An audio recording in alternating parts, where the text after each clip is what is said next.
The N Space Construction and Interior, Lakshmipuram, Tirunendravoor. For contact 63851 63766.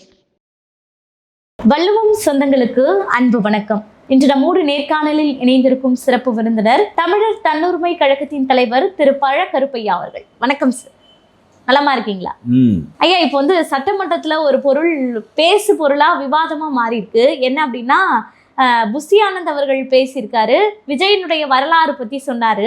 அது சொல்லும் போது சர்க்கார் படத்தோட பேனரை நீங்க கிழிக்காம இருந்திருந்தீங்கன்னா இந்நேரத்துக்கு நீங்க தான் ஆட்சியில இருந்திருப்பீங்க அப்படின்னு சொல்லி எடப்பாடி பழனிசாமி அவர்களை பார்த்து கேள்வி கேட்டிருக்காரு. சர்க்கார் படத்தோட ரியல் முதல்வர் நீங்க தான், சொல்லுங்க, அப்படி ஒரு வாய்ப்பு இருந்திருக்குமா தமிழ்நாட்டில்? இல்லை, எனக்கே தெரியாது இந்த பேனர் கிழிக்கப்பட்டதெல்லாம். அதனால் ஒரு பேனரை கிழித்ததினால் ஒரு நாட்டினுடைய ஆட்சியை மாற்றுவார்கள் 7.5 கோடி மக்கள் என்றால் சொன்னால் கேப்பையில் நெய்வடிகிறது என்று சொல்லுகிறார். கேட்பவனுக்கு புத்தி எங்கே போனது என்று நம்மை பார்த்து கேட்பார்கள். நான் சொல்லுகிறேன், ஒரு பேனரை ஒருவர் கிழித்தார் என்பது எனக்கே தெரியவில்லை. அந்த பேனரை கிழித்ததற்காக மக்கள் சினம் கொண்டு, ஆகா, இந்த நாட்டிலேயே நம்முடைய பசி முக்கியமில்லை, விலைவாசிகள் முக்கியமில்லை, சட்டம் ஒழுங்கு முக்கியமில்லை, இந்த பேனரை கிழித்தது தான் முக்கியம் என்று கருதி இந்த மக்களெல்லாம் ஆவேசம் கொண்டு மறுபடியும் விஜய் ஆட்சிக்கு கொண்டு வந்து இந்த ஆட்சியை கவிழ்த்து விட்டார்கள் என்று சொன்னால் இதெல்லாம் நம்பத்தக்க, இதெல்லாம் அறிவான பேச்சாக இருக்கிறதா? அவர் பேசினார், அதை நீ கேள்வி என்று கேட்கிறாய். இது நம்பத்தக்கதாக இருக்கிறதா என்று. ஒரு மக்களுடைய பிரச்சனை ஒரு பேனரை கிழிப்பது, ஒரு போஸ்டரை கிழிப்பது, இதில் மக்கள் என்ன அவ்வளவு பாதிக்கப்பட்டவர்கள் என்று கேட்கிறேன். அவன் விலைவாசியால் பாதிக்கப்படுகிறான், வேலையின்மையால் பாதிக்கப்படுகிறான், அரசு ஒழுங்காக நியாய விலைக்கடையில் எதையும் தராத போது இந்த மாதிரி பல்வேறு காரணங்களால் பாதிக்கப்படுகின்ற மனிதன் சினம் கொண்டு ஆட்சியை மாற்றினான் என்று சொல்வதிலே பொருள் இருக்கிறது. உண்மையிலே ஆட்சி மாற்றப்பட்டதுக்கு என்ன காரணம் என்றால் 50-60 ஆண்டு காலமாக ஊழல் புறையோடி போன ஊழல். எதுவாக இருந்தாலும், உனக்கு ஒரு 3 ஃபேஸ் மீட்டர் வேண்டும் என்றால் அதுக்கு 5000 ரூபாய் பணம் கொடுக்க வேண்டும். எதுவாக இருந்தாலும் காசு. நீ ஒரு இடம் வாங்குகிறாய், பத்திரப்பதிவுக்கு போனால் காசு கொடுக்க வேண்டும். இன்னதுக்குத்தான் உன்னுடைய வீட்டில் சாக்கடை அடைத்து கொண்டு விட்டது என்றால் அதை குத்தி விட சொல்லி கார்பரேஷன்காரனுக்கு சொன்னால் அவன் வருகின்றவன் ஒரு 500 ரூபாயோ 300 ரூபாயோ 400 ரூபாயோ கொடுக்காவிட்டால் அவன் குத்தி விட மாட்டான். அடுத்தது நீ கூப்பிட்டால் வரமாட்டான். ஆக எல்லா மக்களிடமும் புறையோடி போய்விட்ட ஊழல் காரணமாக மக்கள் வெறுத்து போய், நான் சொல்லுகிறேன், நீ ஒழுங்காக சாக்கடையை ஓடுமாறு அதை ஒழுங்காக வைத்திருந்தால் அடைப்பு என்பது ஏற்படாது. அடைப்பு ஏற்பட்டால் பிறகு உன்னிடம்தான் சொல்ல வேண்டும். அதற்கு நீ காசு. கரண்ட் போய்விட்டால் வெளியே ஜங்ஷனில் வேலை பார்த்து விட்டு வந்தால் இங்கே தலையை சொல்லுவான். இன்னைக்கு மாற்றம் வந்துருச்சு ஐயா. எனக்கு என்னமோ அடிமட்டத்தில் அத்தகைய மாற்றம் ஏற்பட்டதாக தெரியவில்லை. ஆனால் ஒரு முதலமைச்சர் நேரடியாக எல்லாவற்றுக்கும் வாங்கி கொண்டிருந்த நிலைமை இப்பொழுது இல்லை. விஜயினுடைய ஆட்சியிலே இருக்கிற ஒரே ஒரு சிறப்பு, முதலமைச்சர் லஞ்சம் வாங்க மாட்டார் என்பதுதான். மற்றவர்கள் என்ன என்பது நமக்கு தெரியவில்லை. அவர் வாங்க வேண்டிய தேவையும் இல்லை என்கிறார். அவருடைய ஒரே ஒரு பலமே அதுதான். அவருடைய அந்த பலத்தை அவர் இழக்கின்ற போது ஒரு முற்றாக ஒளிந்து போய்விடுவார்.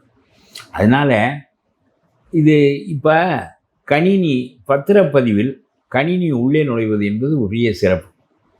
நான் சிறந்ததையும் சொல்லுகிறேன், மோசமானதையும் சொல்லுகிறேன். நமக்கு ஒன்றும் பாகுபாடு ஒன்றுமில்லை. இவருடைய ஆட்சி தொலைய வேண்டும் என்று நினைக்கவும் இல்லை, இந்த ஆட்சி வாழ வேண்டும் என்று நினைக்கவும் இல்லை. நீ சரியானதை செய்தால் இந்த ஆட்சி எவ்வளவு காலத்திற்கும் நிலைக்கும். ஒன்றும் புரியவில்லை, ஏறத்தாழ உனக்கு பதிலாக சீஃப் செக்ரட்டரி தான் ஆளுகிறார் என்று சொல்லுகிறார்கள்.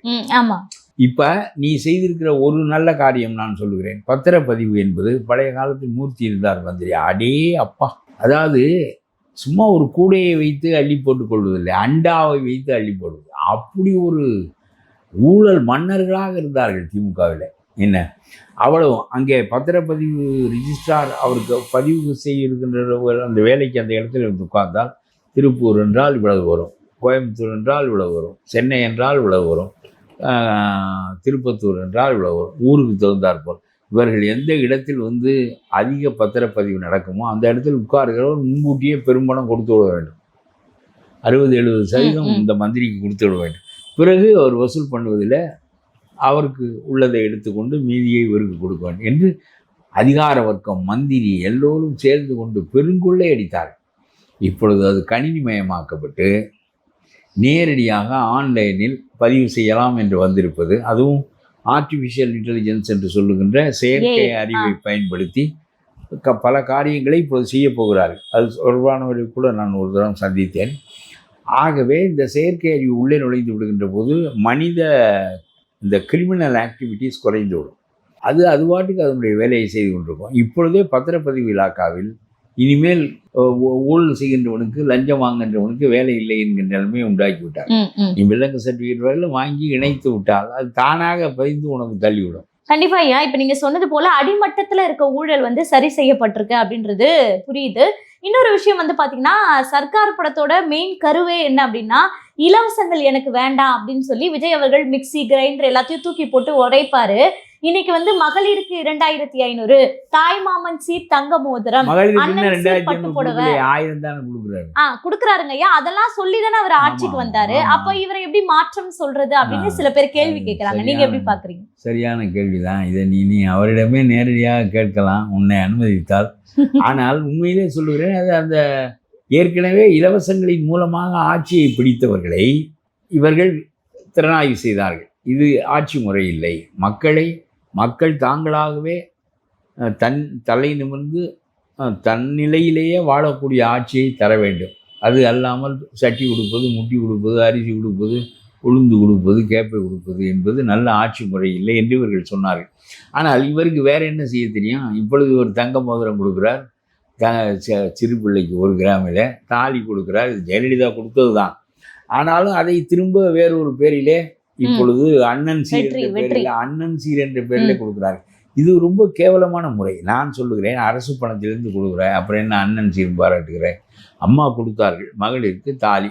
நீ 5 ஆண்டு படிக்க வரவில்லை பெண்கள் அவர்கள் காலத்தில், அது ரொம்ப குறைவாக இருந்தது. 5 ஆண்டு முதுநிலை MA வரையிலும் படித்து விடு.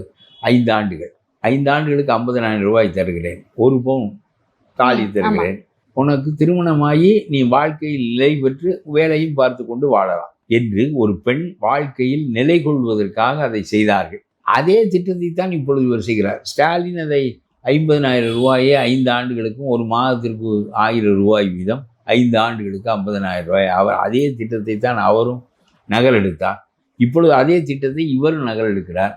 இப்பொழுது அதோடு ஒரு பட்டுப்புடவையை சேர்த்திருக்கிறார். இதற்கு இவர் ஒரு பேர் வைத்துக் கொண்டிருக்கிறார். அம்மா கொடுத்த போது அம்மா மகளுக்கு கொடுத்த சீர் என்று அவர்கள் சொல்லவில்லை. பெண்கள் படிப்பதை ஊக்குவிப்பதற்காக நான் கொண்டு வந்திருக்கிற திட்டம் என்று சொல்லுவதால் நியாயமான பேச்சு. அதை விட்டு அண்ணன் சீர் கொடுக்குறேன், உனக்கு ஒரு தாலி கொடுக்குறேன், ஒரு பட்டுப்புடவை கொடுக்குறேன், அம்மாவும் தான் கொடுத்தார்கள், அம்மா சீர் கொடுக்குறேன் என்றா கொடுத்தார்கள். இதெல்லாம் என்னத்துக்கு உறவு பாராட்டி கொண்டு போகிறா என்று கேட்கிறேன். ஒவ்வொரு வீட்டிலையும் கொடுப்பது 10 பேருக்கு, கொடுக்காது 10,000 பேருக்கு. ஆனால் உறவு பாராட்டி கொண்டு போவதை பார்த்தால் தமிழ்நாட்டில் உள்ள எல்லா பெண்களும் உன்னிடம் இந்த தாலியும் பட்டுப்புடவையும் வாங்குவது போல ஒரு எண்ணத்தை ஏற்படுத்துவதும், ஒரு மயக்கத்தை உண்டாக்குவதும், அதே சமயத்தில் அண்ணன் என்று உறவு பாராட்டி கொண்டு, ஆகா நமக்கு ஒரு அண்ணன் இருக்கிறாரு, அது இருக்கிறவெல்லாம் வெட்டிப்பே. ஏற்கனவே பல அண்ணங்க அவங்களுக்கு இருப்பாங்க, ஒவ்வொரு பொம்பளை பிள்ளையும் அண்ணன் இருப்பேன், அவெல்லாம் வெட்டிப்பே. என்ன, இவர் தான் உண்மையான அண்ணன், இவர் தான் வந்து எல்லாம் கொடுப்பாரு. அதனால பாரு, எனக்கு அண்ணன் அங்கே இருக்காரு, கோட்டையில் இருக்காரு, அவர் எனக்கு பட்டு சீலை கொடுத்துருக்காரு, 1 பவுன் கொடுத்துருக்காரு, நீ என்ன கொடுத்த அப்படின்னு அவ கேட்கட்டும். இப்படி ஒவ்வொரு வீட்டுக்குள்ளும் நுழைவது, உறவு பாராட்டி கொண்டு நுழைவது, இது நல்ல பழக்கம் இல்லை. நீ ஒரு முதலமைச்சர், அவர்கள் இந்த நாட்டினுடைய குடிமக்கள், அவர்கள் வரி கட்டுகிறவர்கள், அவர்கள் வரியிலிருந்து நீ எல்லாவற்றையும் நடத்துகிறாய். பணக்காரனிடம்தான் வரி வாங்குகிறோம் என்று இல்லை. மருந்து வாங்குகிற போது வரி கொடுக்குறாய், தோசை சாப்பிடுகிற போது வரி கொடுக்குறாய், டீ குடிக்கிற போது வரி கொடுக்குறாய், தேயிலை எல்லாம் மக்கள் பணம். அதாவது நீ வந்து ஒரு வீட்டில் தேயிலை தூளை வாங்குகிறாய், வரி கொடுக்குறாய், சீனி வாங்குகிறாய், வரி கொடுக்குறாய், இதே பால் வாங்குகிறாய், எல்லாவற்றையும் சேர்த்து டீயாக ஆக்குகிறாய். டீ கடையில் போய் குடித்தால் அதற்கு ஒரு வரி கொடுக்குறாய், தேயிலைக்கு வரி, சீனிக்கு வரி. இது டீயாக ஆக்கப்பட்ட பிறகு அந்த கடையில் டீக்கு ஒரு வரி, இப்படி பன் ரொட்டிக்கு வரி. எல்லாம் மக்கள் சாப்பிடாத ஆட்களே கிடையாது. ஏழைக்கான உணவை சாப்பிடுகிறான், பணக்காரனுக்கான உணவை சாப்பிடுகிறான். அவ்வளவு பணமும் அரசாங்கத்திற்கு ஜிஎஸ்டி மூலமாக வருகிறது. நீ பாரு, உனக்கு ஒரு ஸ்கூட்டர் வைத்திருக்கிறாய், நீ பெட்ரோல் போடுகின்ற போது விஜய்க்கு பணம் கொடுக்குறாய், இது முதலமைச்சருக்கு இந்த பணம் போய் சேருகிறது. முதலமைச்சர் திட்டம் போடுகிற போது நீ கொடுத்த பணம் என்று அவர் சொல்வதில்லை, நான் அண்ணன் இவர்களுக்கெல்லாம் கொடுத்தேன். உன்னுடைய பணத்தில் உன்னுடைய வீட்டில் உன்னுடைய தங்கச்சிக்கு ஒரு பவுன் தாலி வந்து சேர்ந்தால் அந்த பணம் நீ தோசை சாப்பிட்ட வரியிலும் இருக்கிறது. ஆனால் ஏதோ முதலமைச்சர் அவர் நேரடியாக சொந்த பணத்திலிருந்து அண்ணன் சீர் கொடுப்பது போல, சொந்த பணத்திலிருந்து தாய் மாமன் சீர் கொடுப்பது போல இதற்கு உறவுகளை பாராட்டி கொண்டு செய்கிறார்கள். இதைத்தான் ஸ்டாலின் செய்தார். அந்த பலகாரத்தை கொடுத்து விட்டு பிராமணங்க இதை போட்டு கொண்டு இருந்தாங்க. அவங்க ஒன்றும் காசும் கேட்கல, ஒன்றும் கேட்கல. அறக்கட்டளையிலிருந்து அவர்களே சென்னை முழுவதற்கும் போட்டார்கள். அவர் இது நல்ல திட்டமாக இருக்கிறது என்று இவர்களை விரட்டி விட்டு இவன் வெங்காயம் போடவில்லை, வெள்ளை பூண்டு போடவில்லை என்று போடவில்லை என்று விரட்டி விட்டு இவரே அந்த திட்டத்தை எடுத்துக்கொண்டு செய்துவிட்டு நாட்டு மக்களிடம் சொன்னேன், நான் பள்ளிக்கூடத்திற்கு போனால் பிள்ளைகள் எல்லாம் அப்பா அப்பா என்று அழைக்கின்றன. அப்புறம் உதயநிதி ரொம்ப பயந்துட்டாரு. அப்பா நீ தேவையில்லாத பேச்செல்லாம் பேசுறிய, அப்புறம் அவன் சொத்துக்கு வந்துடுவாங்க, என்ன ஏற்கனவே எனக்கு இருக்கிற நெருக்கடி ஆகிடுது அப்படின்னு சொன்னோன்னே அச்சோ அப்படியாடா அதை சிந்திக்கலையே நான். அதுக்கப்புறம் அதை விட்டுட்டார். இப்போ சட்டமன்றத்திலலாம் அப்பாவை காணும் என்று சொல்கிறார். நீ சொன்னதுனால தானே நீ உன் காலத்தில் தாய்மாமனை காணும் என்று சொல்வார். இதெல்லாம் என்ன இந்த அசிங்கங்களெல்லாம் எதற்காக செய்கிற? ராஜாஜி தாய்மாமன் என்று சொல்லிக் கொண்டாரா? காமராஜர் சொல்லிக் கொண்டார். அவர்களெல்லாம் செய்யாத நன்மைகளை நீ செய்து விட்டாயா? ஐயா இப்போ 2500 மகளிருக்குன்னு அறிவித்தாங்க, ஆனா கொடுக்கல. ஆனா இப்போ பாத்தீங்கன்னா அமைச்சர்களுக்கு எம்எல்ஏக்களுக்கு எல்லாம் கார் கொடுக்குறேன் அப்படின்னு சொல்லியிருக்காரு. அது கொடுக்காத ஒரு பக்கம் கிடக்கட்டும். இப்ப காருக்கு என்ன தேவை நான் கேட்கிறேன். பொது தொண்டு செய்ய வருகின்றவன் பொது வாழ்க்கைக்கு வர வேண்டும். இது அதிகாரம். இந்த அதிகாரம் நமக்கு கார் தரும், வண்டி தரும், சுகத்தை தரும் என்று வந்தால் ஊழல் தான் செய்வார்.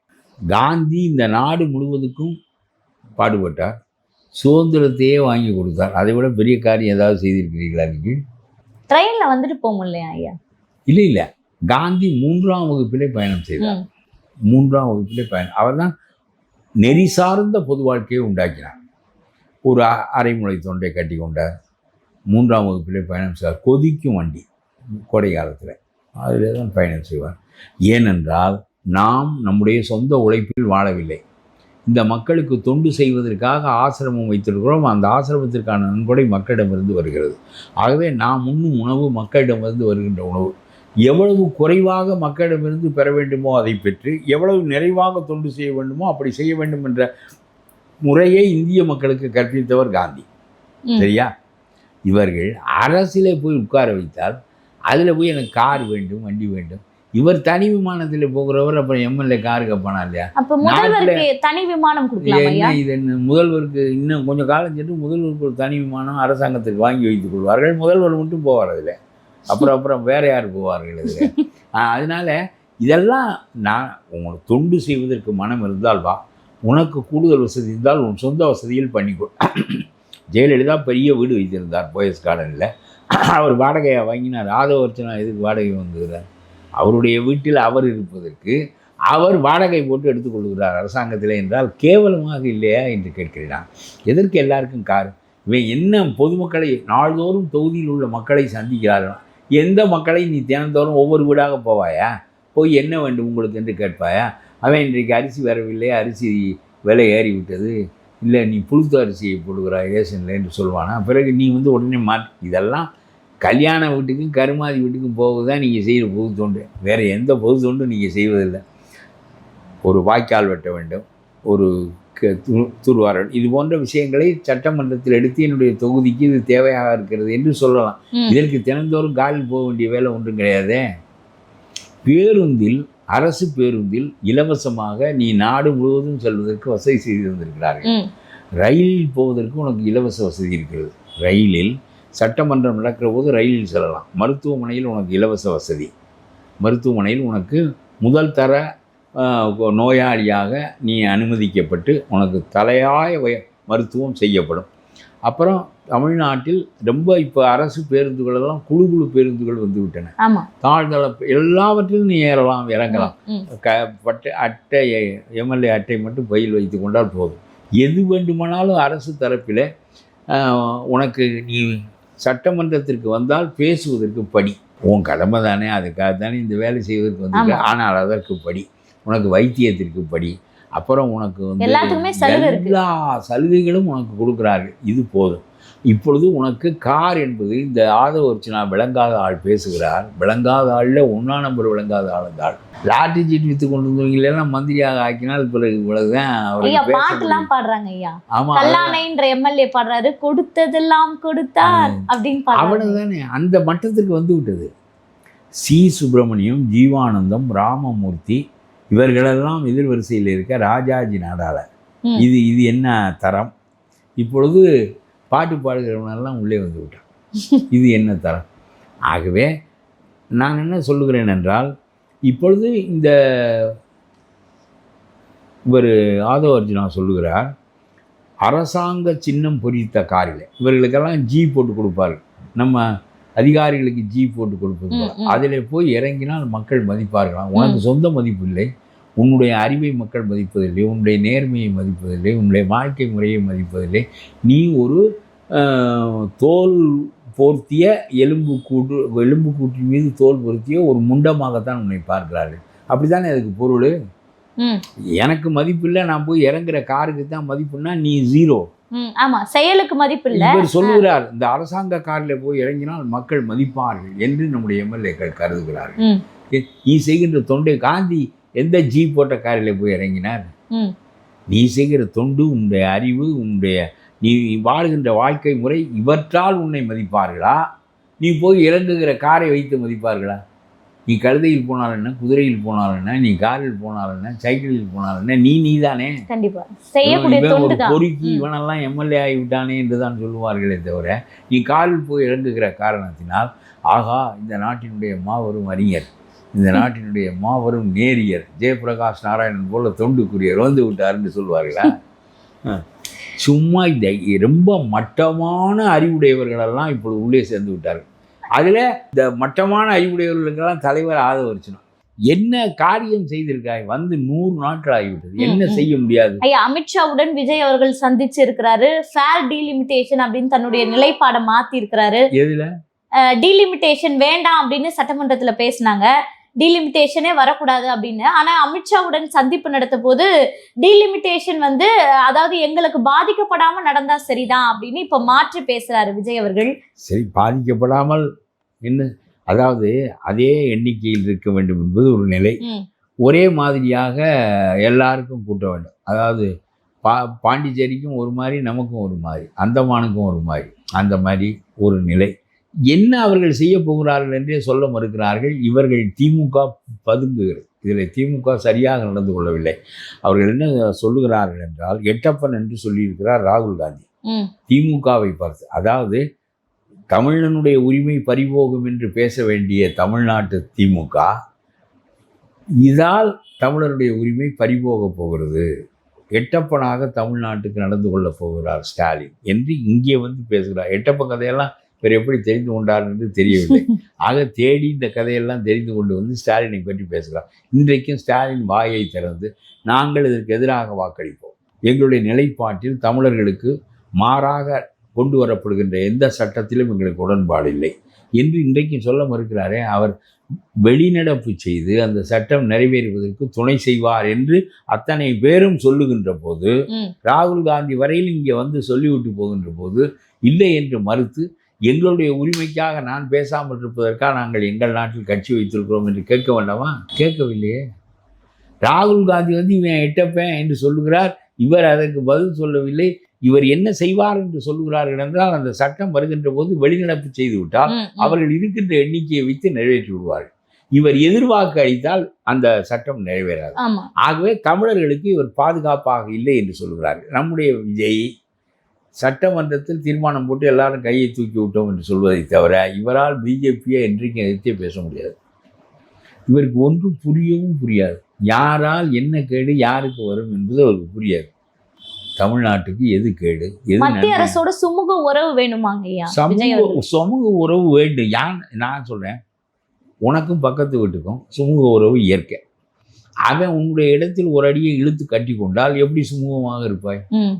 கர்நாடகாவோடு உறவு வைத்துக் கொள்ளலாம். அவன் நமக்கு தர வேண்டிய தண்ணீரை சுப்ரீம் கோர்ட்டு தீர்ப்புப்படி தர மறுத்தால் அவனோடு எப்படி சுமூக உறவு வைத்துக் கொள்ள முடியும்? அதுபோல் நம்முடைய பாராளுமன்ற இடங்களிலிருந்து இந்தியை திணிப்பதன் மூலம், இந்துத்துவாவை திணிப்பதன் மூலம் நம்முடைய தமிழ் பண்பாட்டுக்கு, தமிழ் இனத்திற்கு, தமிழ் மொழிக்கு கேடாக ஒரே இந்தியா, ஒரே இந்துக்கள், ஒரே மதம் என்ற ஒரு இல்லாத கோட்பாட்டை எங்கள் மீது திணித்து எங்களுடைய சொந்த நாகரிகத்தை அழிக்க நீ நினைத்தால் உன்னை எதிர்க்காமல் என்ன செய்வது? ஆகவே இந்தியா பூராவுக்கும் இப்படி இந்து மதத்தை வைத்துக்கொள். அங்கே உள்ள எல்லா மக்களுக்கும் பிராமணனுடைய மதத்தை தவிர வேறு மதம் கிடையாது. விவேகானந்தர் காயஸ்தர், அவர் பிராமணன் இல்லை, ஆனால் அவருக்கு சொந்த மதம் கிடையாது. ஆகவே பிராமணனுடைய மதத்தை தன்னுடைய சொந்த மதமாக போய் அமெரிக்காவிலே பேசுகிறார், வெட்கம் இல்லாமல். ஆனால் நம்முடைய மனோன்மணிய சுந்தர பிள்ளையாக இருந்தால் அமெரிக்காவுக்கு போய் தமிழனுடைய சமயம் எது, சைவம், வைணவம், குலதெய்வ வழிபாடு என்று பேசியிருப்பார். ஆகவே நம்முடைய உணர்வுகளையும் உரிமைகளையும் காப்பாற்றக்கூடிய நிலையிலிருந்து திமுக வழுக்கி கொண்டிருக்கிறது. ஆட்சியில் இருந்தால் அவர்கள் ஒரு மாதிரி இருப்பார்கள், ஆட்சியில் இல்லாவிட்டால் வேறொரு மாதிரி இருப்பார்கள். ஊழல், தவறான நடவடிக்கைகள் இவற்றின் மூலம் இந்த நாட்டை பாழாக்கியதில் திமுகவினுடைய பங்கு பெருகு. அதற்கு அடுத்தபடியாக இந்த விஜய் பாதுகாவலராக இல்லை, எல்லாவற்றிலும் பயப்படுகிறார். என்னுடைய ஆட்சி காப்பாற்றப்பட வேண்டும், முன்னும் பின்னும் 28 கார்கள் ஓட வேண்டும், என்னுடைய பவிசு நிற்க வேண்டும், நான் முதலமைச்சராக இருப்பது ஒரு பவிசு, அப்படித்தான் நினைக்கிறாரே தவிர இது தொண்டு செய்வதற்கான ஒரு களம். ஆகவே இந்த அதிகாரத்தை வைத்து வெறுங்கையால் தொண்டு செய்ய முடியும். காந்தி வெறுங்கையால் தொண்டு செய்தார். நீ அதிகாரத்தை வைத்துக்கொண்டு தொண்டு செய்கிறாய். இன்னும் திட்டங்களை நிறைவேற்றுவதன் மூலம் மக்களுடைய வாழ்க்கை தரத்தை கூட்ட முடியும். உனக்கு ஒன்றுமே தெரியவில்லையே. ஏறத்தாழ சீஃப் செக்ரட்டரி தானே ஆட்சி நடத்துகிறார் என்று சொல்லுகிறார்கள். கண்டிப்பா இதுதான் நிலைமை. நடப்பு கால அரசியல் குறித்து பல்வேறு தகவல்களை பகிர்ந்துக்கிட்டீங்க. தொடர்ந்து பேசுவோம். நன்றி.